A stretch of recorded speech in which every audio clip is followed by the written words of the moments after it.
Welcome to the Rimworld mod rundown. We'll be taking a quick look at what you can expect to see from Colony Manager Redux. For starters, you'll need to own the additional workshop content, Ilvion's laboratory, and Harmony. A mod that I know could do with some coverage, but it's extremely difficult to make sexy, bombastic, or entertaining.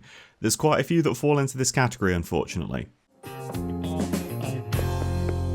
Why do we have to stand here? This is so humiliating. But Colony Manager was a mod that many players say in the workshop comments that they need to use to enjoy the game, and it might be a little overwhelming at first for folks that haven't used it before, so putting this rundown out feels only right to do. Colony Manager is going to take away some of the tedium of having to manually assign jobs every day and automate them for you, so you can get on with more important things. In the same way that you could put down a planting zone and your colonists would then automatically cut, sow, harvest and replant crops as required, without you needing to tell them what to do every step of the way. Now you'll be able to make orders in Colony Manager to hunt for meat or leather, to keep an area clear of trees or to maintain a minimum stockpile of wood, to attempt to tame certain livestock and handle butchering and training. You could forage for food and medicine to make sure you aren't starving, or tending with bare hands in the early game, and you can even set a desired stockpile of materials like steel, components or stone, so you always have building materials on hand without overflowing your storage and bloating your colony wealth. You can even monitor your power usage. Now, not wanting to, but probably gonna get a bit preachy about this. Speak, priest! If you are still learning the game, don't jump straight in with Colony Manager. There's going to be mechanics, interactions and details that will likely remain completely unknown to you if you learn to play the game using Colony Manager. I know, I'm always one to say it's a sandbox, play however you want to, but this isn't so much an issue of playstyle and more about gaining an understanding of how the game actually works.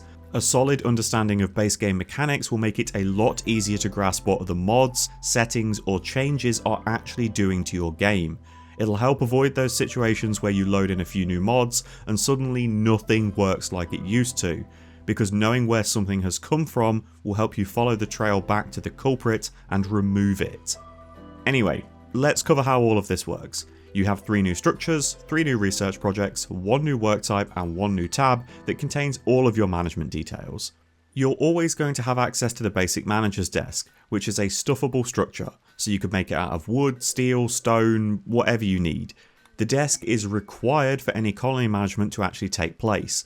If you have installed this mod and set up a load of jobs and nothing is happening, this is why.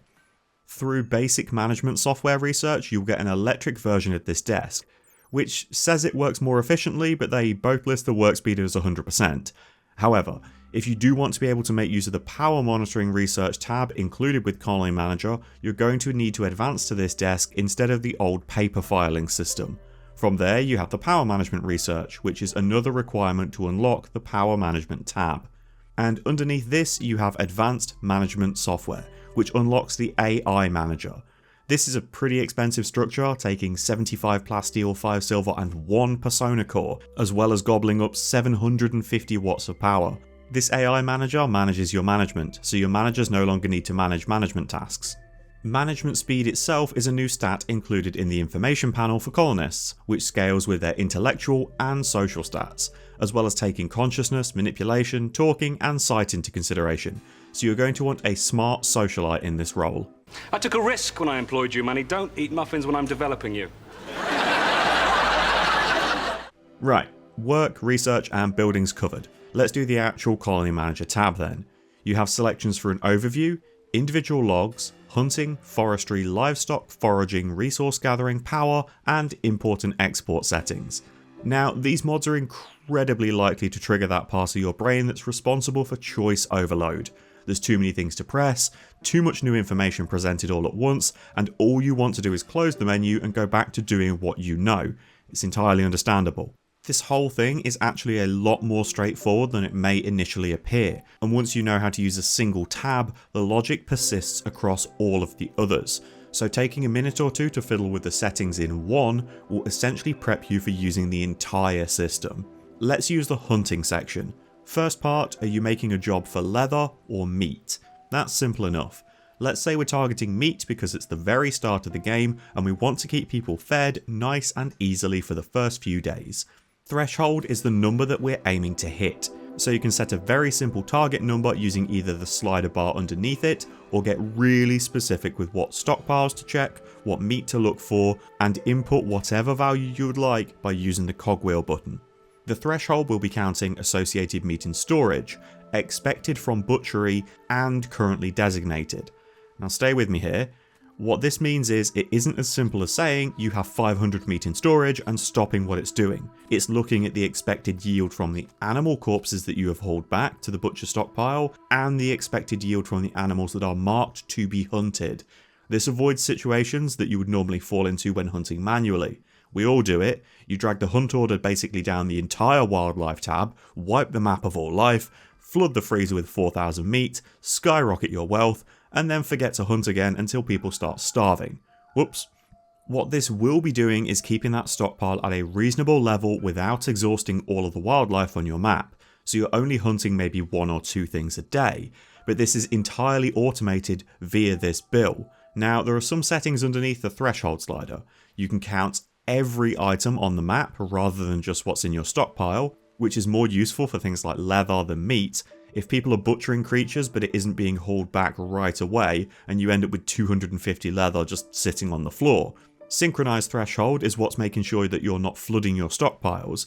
If you turn it off, you might end up going over your target more often.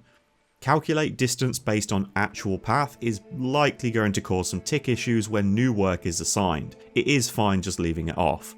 Check if targets are reachable may also cause tick issues, but if you don't have this on, it's possible with a certain map layout to be unable to actually hunt or access your targets, so all of this automation won't actually be feeding you in any way. It's well worth leaving this turned on.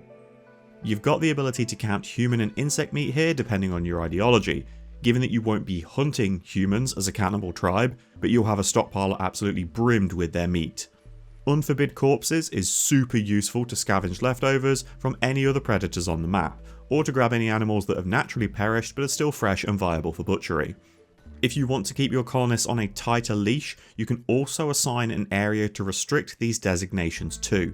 This will prevent people walking right near the edge of the map at times, which can often end in disaster if Randy decides that's a good time to throw a raid your way and catches them completely out of position.